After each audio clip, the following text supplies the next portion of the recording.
Olá, prezados irmãos, graça e paz do Senhor Jesus. Esperando que todos vocês estejam bem, vamos hoje para o último vídeo desta série das cartas, todos os livros do Novo Testamento, com exceção dos Evangelhos. Nós fizemos esta série de uma maneira muito simples, de uma maneira muito resumida também, para uma ajuda no estudo panorâmico do Novo Testamento. Hoje nós vamos falar sobre o Apocalipse, o tema do Apocalipse, o que significa Apocalipse. A palavra, quando se fala em Apocalipse, as pessoas pensam logo em coisas finais, coisas catastróficas, o fim do mundo. Mas a palavra Apocalipse, ela vem do grego, que significa desvendamento. Este desvendamento, que nós também chamamos de Apocalipse, contém profecias, as mais extensas das profecias sobre o futuro do que qualquer outra porção do Novo Testamento. Embora o Novo Testamento, vez ou outra, fale do fim, fale sobre o anticristo, mas o Apocalipse, ele engloba tudo, ele fala tudo, é a mais extensa das profecias com relação às coisas futuras. Essas profecias projetam luz sobre o triunfo escatológico de Cristo sobre as forças do anticristo deste mundo, a começar pela tribulação e atingindo seu clímax na parousia e chegando ao término com a plena concretização do reino de Deus. Tudo para decisivo encorajamento dos crentes que enfrentem o antagonismo de uma sociedade incrédula. Ele foi escrito para motivar os leitores mediante a revelação de Jesus Cristo, o Cordeiro de Deus, que há de vencer Satanás e todo o pecado do mundo para o louvor da sua glória. Vamos fazer agora um breve comentário a este livro. O Apocalipse foi escrito durante um tempo em que as autoridades romanas estavam perseguindo os cristãos porque eles não prestavam culto ao imperador romano, que chamava-se a si mesmo de Senhor e Deus. Então aí está um dos problemas que haviam, já temos visto isto, com relação ao Novo Testamento, a igreja primitiva, o que acontecia aos cristãos que não prestavam culto ao César, ao imperador romano, que era também chamado de Senhor e Deus. O livro foi escrito por João, que estava preso na ilha de Patmos por ter anunciado a boa nova do Evangelho, ou a boa notícia. Então, o próprio João, ele nos relata isto no capítulo 1, no versículo 9 desta grande carta. Ele escreve seu livro para as 7 igrejas da província romana da Ásia. Estas 7 igrejas, esta província romana da Ásia, ficava numa região que hoje faz parte da Turquia. Ele anima os seus leitores a continuarem fiéis a Jesus Cristo em tempos de perseguições e sofrimentos.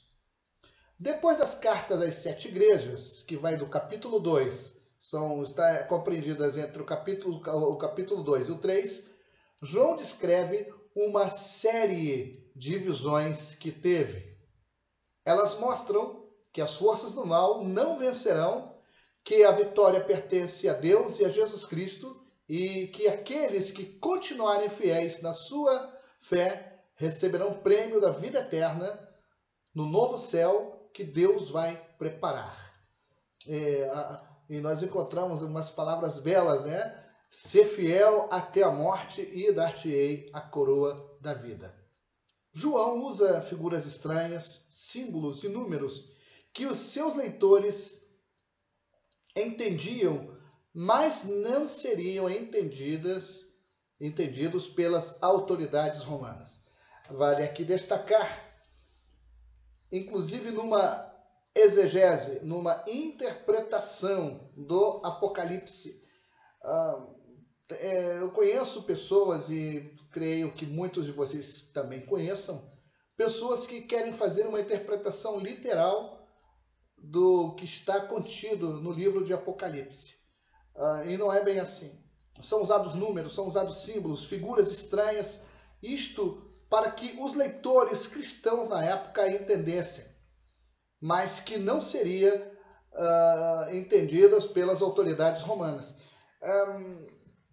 Hoje nós temos textos criptografados, textos ocultos, linguagem sublinear. O Apocalipse também é mais ou menos assim. Daí um cuidado redobrado, ou melhor dizendo, triplicado com relação à interpretação. Nós já vimos muitos mal entendidos com relação à interpretação do Apocalipse, e que se tornou um verdadeiro desastre para muitos cristãos. E como dizia o apóstolo Paulo, muitos até naufragaram na fé por causa disto. Os leitores de hoje têm dificuldade de compreender completamente as visões de João, mas a lição principal do livro é simples e clara. O poder para governar o mundo pertence agora a Deus, que é o nosso Senhor, e ao Messias que ele escolheu, e Deus reinará para todo sempre. Aqui estamos parafraseando o capítulo 11 e o versículo 15. Então aí está uma coisa bem clara, uma compreensão clara, uma definição do Apocalipse. Vamos lá. Este livro destinava-se às 7 igrejas da província da Ásia, que já existiam havia bastante tempo e em que se verificava crescimento espiritual seguido de declínio. Nas cartas a estas igrejas, encontram-se indícios de que a perseguição ou era iminente ou já tinha acontecido. Restam poucas dúvidas de que a Roma imperial constituiu o modelo de poder do Estado que o Apocalipse retratou como inimigo da nação. E aí vem até uma certa polêmica com relação ao que aconteceu séculos depois, quando o próprio imperador Constantino declarou a igreja como oficial do Estado. Na verdade, isto foi uma das grandes armadilhas que a igreja caiu, e nós hoje vemos os resultados disto, algo que aconteceu há mais de 1000 anos, muito mais de 1000 anos, aproximadamente 1700, 1800 anos atrás, e até hoje nós sofremos com este resquício. O mundo ocidental, ele misturou religião e Estado, governo e fé, e isto trouxe consequências catastróficas. Tá? Então, no passado não era assim. Nós precisamos analisar isto também. Vejamos as escolas de interpretação do Apocalipse. Nós temos a escola preterista. Ela afirma que o simbolismo do Apocalipse se relaciona com os acontecimentos da época que foi escrito. Nada no simbolismo dos selos, trombetas e taças tem qualquer relação com o futuro. É uma das escolas de interpretação do Apocalipse. Temos a escola idealista, que considera o Apocalipse unicamente como um quadro simbólico da luta constante entre o bem e o mal, entre o cristianismo e o paganismo. Temos a escola histórica. Ela afirma que o Apocalipse esboça de forma simbólica todo o curso da história da igreja, desde o Pentecostes até a segunda vinda de Cristo.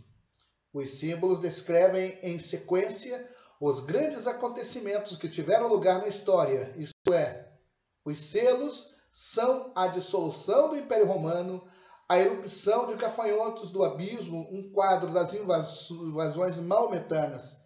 Cada acontecimento importante da história do cristianismo era assim anunciado em termos amplos, de forma que o Apocalipse, e como é como um dos calendários prévios dos acontecimentos futuros.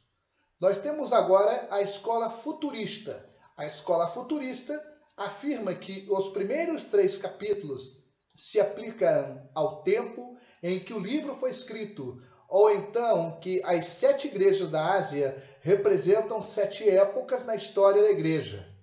O restante do livro discute acontecimentos que terão lugar num período chamado Grande Tribulação antes do regresso de Cristo. Então são as escolas de interpretação do Apocalipse.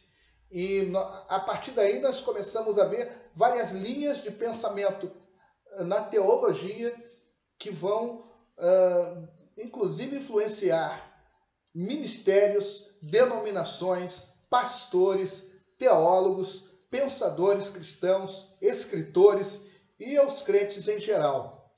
Então, nós precisamos também analisar isto. Vejamos o esboço do conteúdo de Apocalipse. Nós temos a introdução, uma visão de Cristo, as cartas às 7 igrejas. Aí vai falar da igreja de Éfeso, a igreja de Esmirna, a igreja de Pérgamo, a igreja de Tiatira, a igreja de Sardes, a igreja de Filadélfia e a igreja de Laodiceia.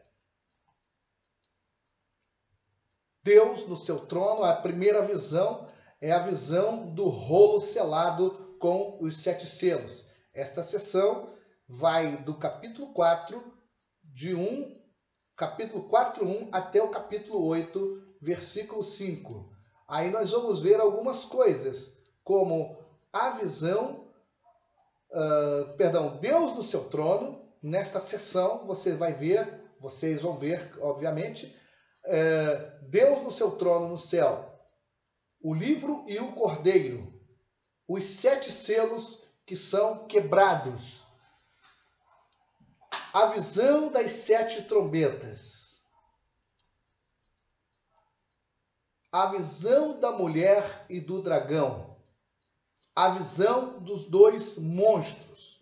Eu aqui estou tendo uma pequena dificuldade, agora sim, a visão dos 2 monstros e outras visões. Então é quando vai falar exatamente da visão do rolo selado com 7 selos. Temos também os 144.000, que também é uma grande polêmica teológica, é uma grande polêmica doutrinária, certo? As mensagens dos 3 anjos, isso na leitura você vai ver aonde estão as referências bíblicas. A colheita do fim dos tempos, a visão das 7 taças da ira de Deus, a visão de Babilônia e a famosa prostituta. É outro tema bastante polêmico da grande Babilônia. Inclusive, falando rapidamente desta visão da grande Babilônia, muitos dizem que é o ressurgimento do Império Romano. Outros dizem, até agora, alguns intérpretes mais modernos estão dizendo que a grande Babilônia é a cidade de Dubai, que é uma das cidades mais ricas do mundo, um grande centro de negócios em um país muçulmano e que está acolhendo os maiores investidores do planeta. E então já existe uma interpretação. Então observe que à medida em que os tempos vão passando, nós vamos começar a ver várias linhas de pensamento. Alguns disseram que era a Rússia comunista ou a antiga União Soviética. Outros dizem que é os Estados Unidos. Então, e por aí nós vamos. Então nós precisamos ter uma visão clara, uma visão real, bíblica, do que seria a Babilônia, para que vocês tenham uma ideia de como a coisa funciona. Aí vamos ainda nesta sessão, a famosa prostituta e o monstro. a queda de Babilônia, o louvor no céu e outras visões. São todas as sessões de leitura do Apocalipse. E depois nós vamos ver a festa do casamento ou das bodas do Cordeiro. O cavaleiro montado no cavalo branco, os 1000 anos, a derrota de Satanás, o julgamento final, o novo céu e a nova terra e a nova Jerusalém e a parte final deste livro tão inspirador, tão polêmico também. Não nos esqueçamos de que grande parte da linguagem do Apocalipse é uma linguagem figurada. Há muitos símbolos, os quais devem ser interpretados. Daí a importância do conhecimento da cultura da época, do tipo de linguagem que o apóstolo João usou, nuances e detalhes da língua grega, conhecimento até da política romana, da cultura vigente na época, e o que significavam dragões, prostituta, nomes como Babilônia e as taças e tudo isto. Então, é muito importante que vocês analisem isto, que vocês estudem isto profundamente. Bem, nós vamos chegando aqui ao final. Foi um imenso prazer, uma imensa satisfação poder compartilhar com vocês alguma coisa. Vamos nos preparar para uma próxima oportunidade, outras matérias, outros assuntos que estaremos estudando. Que Deus abençoe vocês rica e abundantemente.